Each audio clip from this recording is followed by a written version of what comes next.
Hello. I wanted to thank you so much for being willing to participate in this meeting with me today. I'm really looking forward to learning more about your upcoming lesson that you'll be teaching tomorrow. This conversation is just a chance for me to get to know what is your lesson, what is the goal of your lesson, and then for us to reflect together before our observation tomorrow. So I'm going to start with, can you just walk me through, and also side note, I'm going to be typing some of your responses just so I'm able to come back and look at this after our observation tomorrow. So can you walk me through the lesson that you'll be teaching tomorrow? So the lesson's going to focus on the causes of the Texas Revolution. The students are going to begin by engaging in a primary source analysis of excerpts related to tensions between Anglo settlers and the Mexican government. They're going to begin with a warm-up reviewing prior knowledge that we've discussed in class before, and then we'll move into a mini lesson with guided notes. Then they'll work collaboratively to analyze sources and identify key causes, and we'll close with an exit ticket written reflection connecting the causes to the effects. Oh, that sounds great. Can you tell me what standard you're focusing on, and then where this specific lesson will fit within your larger unit scope?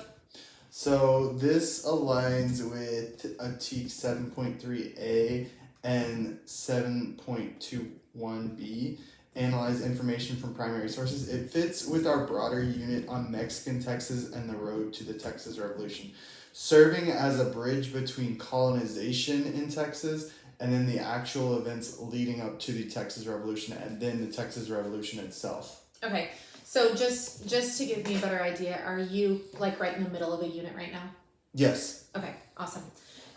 Before this lesson, especially knowing that you're coming from the middle of a unit, what should your students already know when you start your lesson tomorrow? What's some of that background knowledge that they should have? So the students should be able to understand the impresario system, the role of Stephen F. Austin, and the relationship between settlers and the Mexican government that was taking place during this time. They should also have foundational skills in identifying the main ideas and analyzing simple primary sources that will go through with the activities in class. Okay, I love that. So you have given them opportunities before tomorrow to see primary sources and evaluate those. Can you share with me what your learning objectives are for this particular lesson? Yeah, so students will be able to identify and explain at least 3 causes of the Texas Revolution. They'll be able to analyze primary sources to determine perspective and bias, and they'll connect historical causes to outcomes. These objectives are aligned with what we're talking about in class and the TEACs, written in student-friendly language that they'll be able to understand. I love that. So when you're pulling objectives, are you using the TEAC verbiage and the verbs in the TEAC to come up with these learning objectives? Yes. Okay. So like that verb analyze and the verb identify and explain, those are in accordance with what the TEAC is Absolutely. asking. Okay, I love that. How will your students show or demonstrate mastery of these objectives? So like what does that formative assessment look like? So the students will complete a written response explaining the most significant cause of the Texas Revolution in their opinion, and they're going to support it by evidence from the sources we've used in class. Additionally, group work and discussion responses will provide formative evidence of mastery for them. Okay, so part of your role during this lesson is definitely going to be some of that monitoring, walking around and listening to see if kids are getting it. Absolutely. Okay, awesome. So with this, I mean, especially within your in your objectives, I feel that your rigor is pretty high. You have verbs like analyze, you have verbs like connect, compare. So how are you ensuring students are thinking deeply through this rigorous lesson? So yeah, like you said, analysis and evaluation are big things for me. I'm aiming for high rigor by having students interpret primary sources and compare perspectives of the different groups in Texas during this time. And they're going to justify their reasoning in what they think is the most important cause to the Texas Revolution by giving evidence from the sources they used in class. And then they'll discuss that with the groups around them. That's awesome.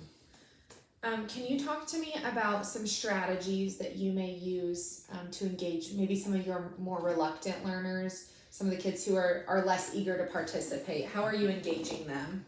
Yeah, so this is a big thing that I see every day, and it's a thing that I go through every day. So students will participate in think, pair, share discussions, collaborative document analysis, and a cause and effect graphic organizer throughout the class. Okay, so with so there's going to be tasks that students are going to be doing, and with each of those tasks, how do you plan to model or explicitly teach the skill before letting the kids work on each of these tasks? I'm gonna model the skill by teaching them how to analyze a primary source using a think aloud strategy, and I'm gonna demonstrate it by having them identify bias and extract key information. This supports them doing gradual release, so it would be I do, we do, you do. Okay, so you're going to start modeling. I like how you use that specific term of modeling, and then showing with a think aloud, analyzing the primary source.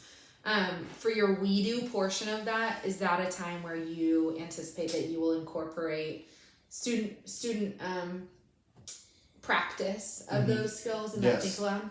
Okay, and then the you do is when they are going to then go and work on the tasks. And I'll be walking around doing the active monitoring. Okay, fabulous. I know that in your class you will have some students with varying needs, so I want you to think about your struggling learners, your advanced learners, and then of course your multilingual learners. Keeping these students in mind, what is your plan for making sure that all students' needs are met and really using differentiation to support these students? So this is something that I use in my class almost every single day. Struggling learners, we do sentence stems, guided notes, and small group support with them. Advanced learners are extension task analyzing and multiple perspectives for them. And then multilingual learners are vocabulary supports, visuals, and structured discussion for them to participate in. I love that. So using those sentence stems with both the struggling learners and the multilingual learners gives them an entry point really for the lesson. And it supports them it gives them a way to feel more confident as they jump into the learning with their peers. So I love the use of those sentence stems. And then I love how you talked about vocabulary for your multilingual learners. Just having access to that academic vocabulary is going to increase their ability to engage in conversation with their peers. So I think those are some fabulous supports that are going to be great for your kids. Thinking about your gifted learners, I think that extension of thought piece is going to be so important, because I know that sometimes when you have your gifted learners, they'll finish early, or they'll be done with the task, and then sometimes that time can turn into they're off task because they're done and they're bored. And so I think already coming prepared with a plan of how am I going to keep them engaged, how am I going to keep them challenged, is going to help you be successful during your lesson. So I love that. I think so too. Thank you. During your lesson, how do you plan to check for understanding as you're going? So I'm going to use the strategies of cold calling and targeted questioning, and also monitoring the group discussions, going around the room, walking, make sure they're staying on task, like you said, with the different variable groups in that perspective. Quick formative checks as well, thumbs up, thumbs down, exit ticket as well. I love that. So I personally love just the thumbs up and thumbs down. Sometimes I have seen with our middle schoolers, they can be embarrassed to put their thumb down if they really have no idea. And so a strategy I've always done is I always tell them, put it right by your heart and tell me, do you love it? Are you good at it? Or do you need some help with it? And then it's not as obvious if they don't know how to do it. They don't have to hold their thumb down in front of the whole class. So I always love that strategy, and I think it's a quick way just to see if students get it or if they don't, and that helps you to prepare for small groups too.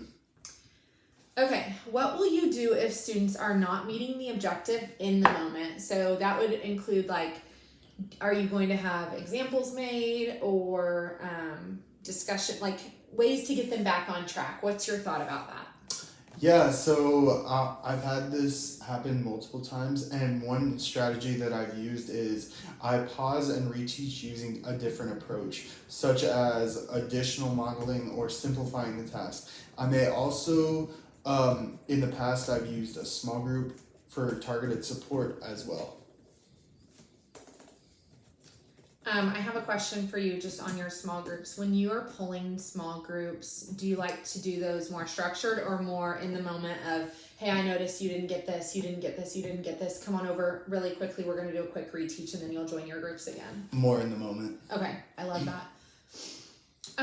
How will you use student responses to adjust your instruction? And I want you, as you think through this question, I want you thinking like in the following days, because there's a chance that you're going to teach this lesson, it's going to be great, but then some of your exit tickets show that your students struggled with one certain area. So how will you use those responses then to plan your next lessons? I'm glad you said that. Students' responses usually guide my pacing and depth inside my class. If students show misunderstanding, I usually revisit key concepts before moving forward. That can be with spiraling in a warm-up question or just going over the lesson again, aligning with the strategies that we use inside the classroom. So thinking about your pacing guide, do you have time built in? Like, do you have a little bit of flexibility in your schedule to revisit? Yes. Okay, that's super important because I know some class courses run into their pacing is so tight.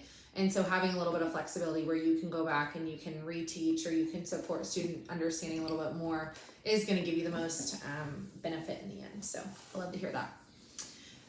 Can you talk to me about some of the routines and procedures that you already have in place in your class that's going to help support the lesson? And I want you thinking about your behavior management style. Like what have you already set in place in your class that makes it run so well?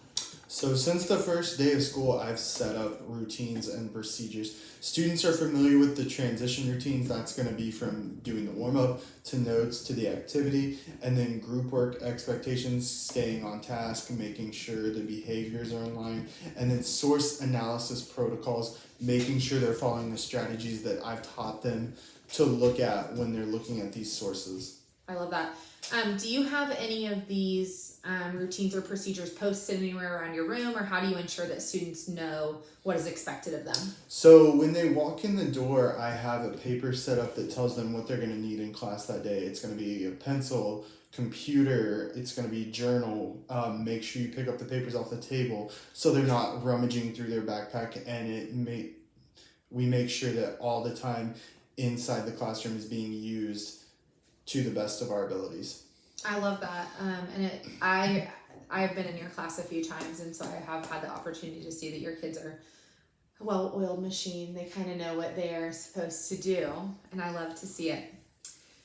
All right, so this kind of goes along the lines of that behavior management, but then also just your class community. How do you ensure that all students are engaged and also feel comfortable or safe participating in your classroom? And I guess think about how have you built this classroom culture in your classroom? I create a supportive environment by using structured discussion strategies, positive reinforcement, and then clear expectations with them so they know what is expected of them when they walk inside the classroom. All voices are encouraged and respected, whether we're going through the warm-up, whether they have a question about what we're discussing in the notes, or whether if they're not getting the assignment that we're doing or not. Awesome. Thank you so much for sharing that. I think that when you're thinking about middle school age students as in particular, there can be some hesitation to share in front of their peers and embarrassment there. And so having that culture where students receive positive reinforcement and they're encouraged to speak, but then also respectful of one another is so huge in making sure that really student discourse is happening in the classroom and students aren't afraid to share. So kudos to you for setting up that classroom culture and that classroom environment where students feel comfortable. Going on that note, are there potential challenges that you anticipate with student behavior or engagement? And really for this question, I want you thinking specifically about a certain class that you have and maybe some of the larger personalities that may be seen during this lesson. So in the past, usually, I can think of a specific period right now. Some students have struggled with reading the complex text before, which could impact the engagement. So I built in supports and chunked the materials to address this specifically with them. I love that. So you're kind of proactively thinking about what accommodations you can use to support some of your students who are going to be higher need academically. Okay, so thinking about this observation and thinking through your personal goals and then also your T-test goals, what is one specific area that you would like personal feedback on during this observation? So thinking through the different domains, it could be in classroom management, it could be in questioning, it could be in student conversation, student discourse, it could be in your direct instruction. So where would you like to receive feedback? I'm glad you asked that. I really appreciate it. For me specifically, I think I would appreciate any feedback on my questioning strategies and how effectively I'm promoting higher order thinking for each group of students inside my classroom. I love that. And that's one of my favorite things to see, because when you're asking questions that engage thought, you're going to see so much more student discourse, but then also student engagement. Anytime that you include those, just the more difficult questions, you're going to get students thinking, and that's ultimately what our goal is. So also, I guess thinking proactively, when this lesson is over, I want you to talk to me about what is success going to look like for your students at the end of this lesson. If you could bottle that up and say this was the perfect lesson, every kid got this, what does that look like? So for me, I would consider success being students independently identifying and explaining the causes of the Texas Revolution, using the evidence that we've talked about in class with active participation from all the learners during the assignment and the exit ticket. I love that. Well, do you have any questions for me before we have your observation tomorrow? I can't think of anything right now. Okay, well, I just want to say thank you so much again for meeting with me today. I'm really looking forward to getting into your classroom tomorrow and having the opportunity to see this come to life. It sounds like you have a great lesson planned, so I'm super excited. Thank you so much. All right, thank you.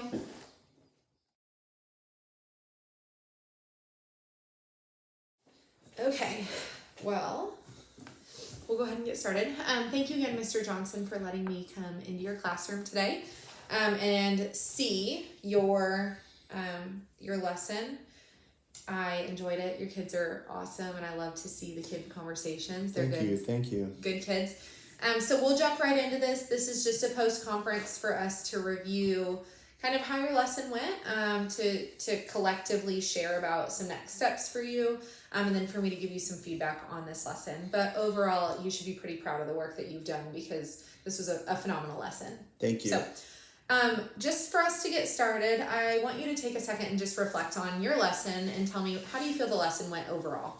So overall, I feel like my lesson was successful. Most of the students were able to identify and explain the causes of the Texas Revolution, which aligns with what I wanted to happen and aligns with the teaks they needed to know. Students were engaged during the lesson and primary source analysis, and I saw strong participation during the discussions in reflection.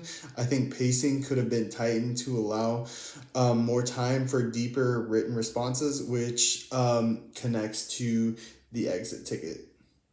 You're answering all my questions in advance. I love it. So you kind of talked about how, based on the exit ticket, based on the activities you saw, that's kind of your evidence to see that students met the learning objective.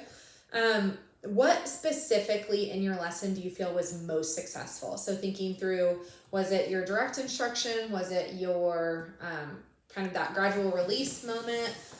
Was it within the student work? Was it within like your small group that you polled? Where do you think that you saw the most success, and then why? I would say that I saw the most success in the small group discussions that were taking place through the classroom. I saw good discussions going on between each group. Maybe one group was having a different conversation than the other, but they were still all getting to the same point that I needed to, whether it be, hey, I think this event is more important. Hey, I think this event is more important. And they were giving evidence as to why. I would completely agree with you. I think that you've done a great job of grouping your kids. And so you can tell within those student groups, one, there's good rapport within the students and they feel comfortable having discussions. But then also looking at those groupings, you can tell that you've got some varied abilities. And so something that I will commend you on is in your groupings, you can tell you have an advanced learner, and then you also have some middle learners, and then a student who needs a little bit more scaffolding. And I think that within those small groups, they really do a good job of balancing each other. And so you don't have one student dominating a conversation. You really have a good balance of different levels and different abilities coming together to share what they can. So I would say that the grouping really plays a huge part in that. And I think that in order to group your students in a way that you have to really understand where your kids are and what they understand, and then you can use that to group them. So kudos to you in that aspect. That is very evident in your discussions and in your student pairs.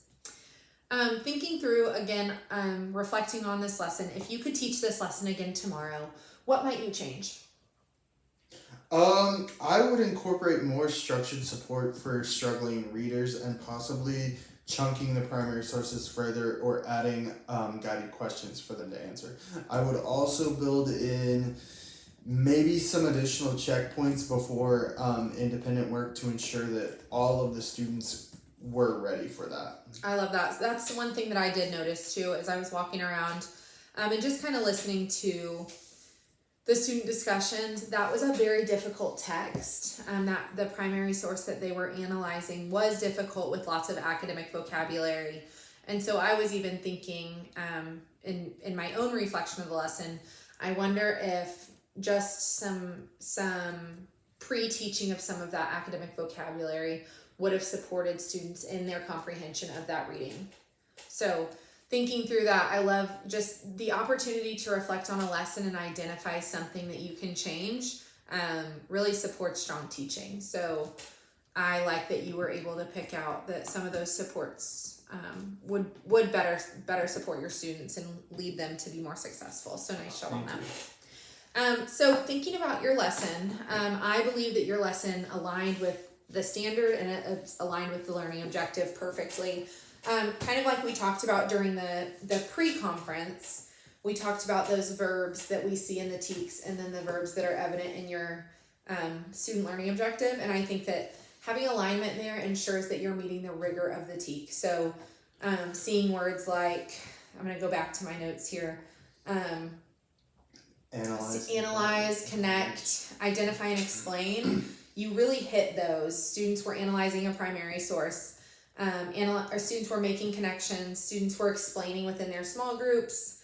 And within your mini lesson, they were helping to identify, as you were teaching the lesson, they were helping you to identify those causes of the Texas Revolution. So I think that you did a phenomenal job of connecting the rigor of the TEK to your student objectives, and that's really going to help your students to make sure that they are prepared for the next lesson because they've met the depth and the rigor of this lesson.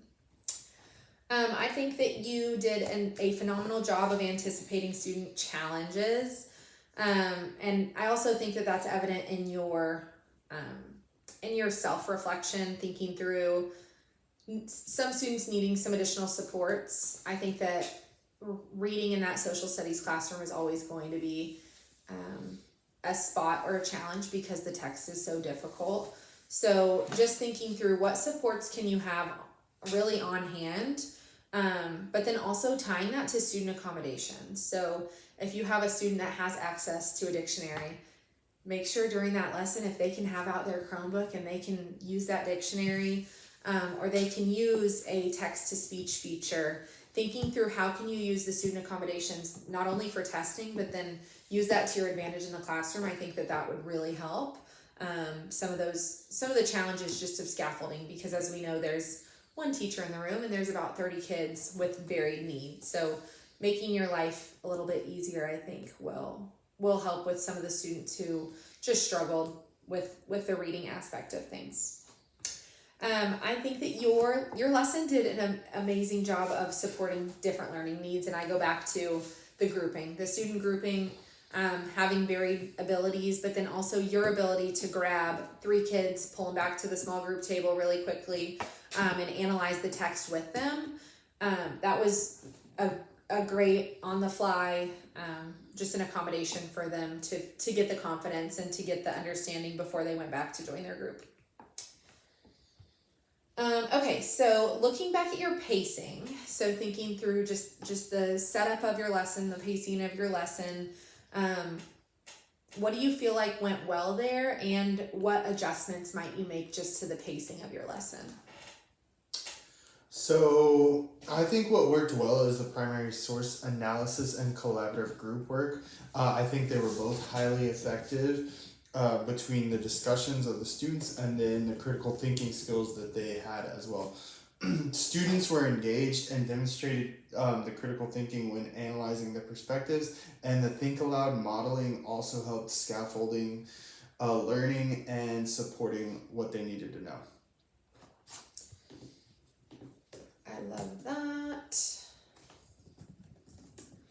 Okay, so thinking through some instructional strategies that you showed that were most effective in helping students engage with the content, I think that you did a great job when you were modeling, teaching the kids how to really annotate and analyze a primary source. So something that I saw that or noticed that you did when you were going through the primary source in your modeling part of your lesson at the beginning, you were asking yourself questions, and that really encouraged you to think deeper about the primary source, but then it also showed the kids how to use that strategy in order to better understand their own primary source. And so I think that think aloud process is clearly evident in your class, but then also just for the kids to be able to see you successfully analyze a primary source. That's the trickiest part of this lesson, like we were talking about, is that high rigor activity. And so having them see you go through that and highlight the text, circle vocabulary words that might be tricky,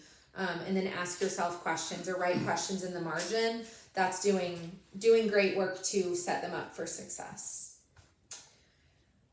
Can you talk to me a little bit about how did you adjust instruction kind of while you were teaching as you got some student responses? Because I did notice at one point you paused the students and you said, "Can I have everyone's attention for a second? I want to clarify this one thing." So what made you do that? So when I was doing active monitoring during group work, I noticed that the questions and the feedback that I was receiving, I noticed confusion, so I paused to clarify the key concepts and remodeled part of the analysis that they needed to know specifically. I loved that. And I think that so many times as teachers we're hesitant, especially during an observation, to kind of go off of what our plan was. But really that's monitoring and adjusting. If you're pausing during your lesson and you're receiving feedback from kids and you are changing your plan, you're monitoring what the students are understanding, and then you're adjusting the plan based on that. So nice job on that. This is just going to be a reflection question. How do you think that your students demonstrated that higher level thinking and problem solving in your class during this lesson today? So I think most students rose to the challenge and were able to engage in the analysis and justification that they needed to from looking at the primary sources and looking at what caused the Texas Revolution. Some needed additional scaffolding, but majority of them were able to think critically about the causes and effects rather than just memorizing the information. Awesome. So I know that you had shared with me that one specific place that you wanted me to pay particular attention to while you were teaching the lesson was in that questioning. And I think that since we talked about that in your pre-conference yesterday, I know that was in the front of your mind. You were thinking about those questions. How do you think that your higher level questioning impacted the student learning and student outcomes for this lesson? So I think it greatly impacted them in a good way, letting them understand what we're learning throughout the class, giving them that challenge to think more critically and analyze and cause and affect research as well. Awesome. I noticed that you had some pretty strong questions for the kids, and so I think that setting that goal for yourself in advance, and keeping that at the forefront of your focus, it paid off in that lesson because you had already established that as your focus. So nice work on that. Just thinking about your management style, just like we talked about yesterday, establishing a positive learning environment it's evident in your classroom. Your students understand what they're supposed to be doing. They know what to do when they walk in the classroom. I saw 99% of the kids, they looked up at the board immediately and they looked to see what do they need to get out, what do they need to have for the day. And so that is a procedure that the kids know and are good at. I also noticed that students got started on the warm-up right away. And so that's another procedure that you have in place that's working for your kids because they're not coming in and wasting time. They're not getting up and walking around the room and chatting with their friends. And so when I see that in your classroom, it's evident that you're using every minute of the class time in a positive way, and it's being learned, or it's being used for student learning and not to correct behaviors, which is always refreshing to see. So Thank you. Definitely a productive learning environment. Your kids know the expectations. I did notice your kids are comfortable with taking risks in your classroom. And what I mean by that is asking hard questions or answering a question that they may not know the answer to, but they tried it. And so that also speaks volume to just that environment that you have set up, that it's okay to try and get it wrong, because you're not going to be yelled at or told that you're wrong. It's more of a take a risk and try it, and that I feel like made students more eager to ask and answer questions, which is awesome. Another piece of the engagement, for the most part, I would say 98% of students were engaged and on task.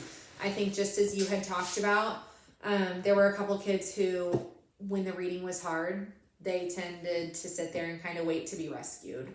So just like you reflected on, if you were to redo this lesson again, you talked about adding in some more supports for them, adding in some chunking of the text, adding in some sentence stems, adding in some checks for understanding. I think that that's a phenomenal way to proactively make sure that in the future you don't have your struggling readers sitting there kind of waiting for you to come and help them out, or for their group members to come and help them out. And it gives them an easy way to access the lesson at the grade level.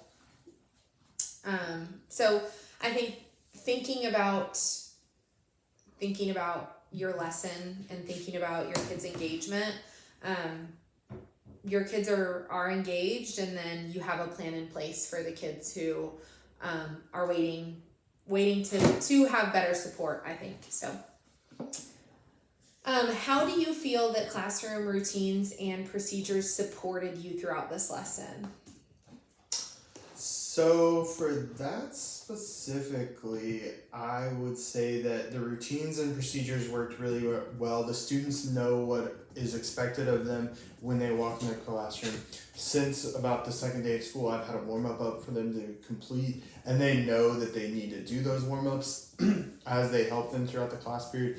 And then the transitions between warm-up to the notes to the assignment and then the exit ticket all worked well because they knew what specific supplies they needed to complete each of those assignments. They had the assignments in front of them that they needed, and they knew from working with groups in the past what the expectation was to work with their groups. I love that.